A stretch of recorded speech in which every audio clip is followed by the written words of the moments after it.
రవి, లాస్య, శ్రీముఖి ముగ్గురు కూడా తమ యాంకరింగ్తోనే కాకుండా ఎఫైర్స్తో కూడా ఎప్పుడూ వార్తల్లో నిలుస్తుంటారు. రవి, లాస్య జంటగా చేసిన టీవీ షోలు, స్టేజ్ షోలు మంచి ఎనర్జెటిక్గా ఉంటూ యమా క్రేజ్ సంపాదించుకుంటాయి. రవి, లాస్య కూడా చాలా సరదాగా ఒకరి మీద ఒకరు కామెంట్ చేసుకుంటూ షోలను రక్తి కట్టిస్తుంటారు. వీరి మధ్య ఏదో సంబంధం ఉందని కూడా చాలాసార్లు వార్తలు వచ్చాయి. ఎంతవరకు అంటే రవి, లాస్య పెళ్లి చేసుకున్నారని, వీరికి పిల్లలు కూడా పుట్టారని, కానీ ఇవన్నీ వట్టి గాలి వార్తలు అని వీరిద్దరూ చాలాసార్లు వీటిని కొట్టిపారేశారు. అయితే శ్రీముఖి ఎంట్రీతో రవికి, లాస్యకు బ్రేక్ పడింది. ఇప్పుడు లాస్య ప్లేస్లోకి శ్రీముఖి వచ్చింది. రవి ఏ ప్రోగ్రాం చేసినా శ్రీముఖి పక్కన ఉండాల్సిందే. అయితే లాస్య మాత్రం తన స్థానాన్ని కొట్టేసిన శ్రీముఖి మీద కొంచెం గుర్రుగా ఉంటుంది.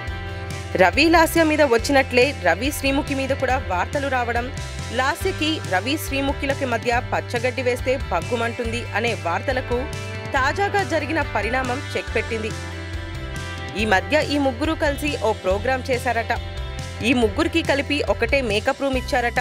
ఈ ముగ్గురు చాలా సరదాగా గడిపారట.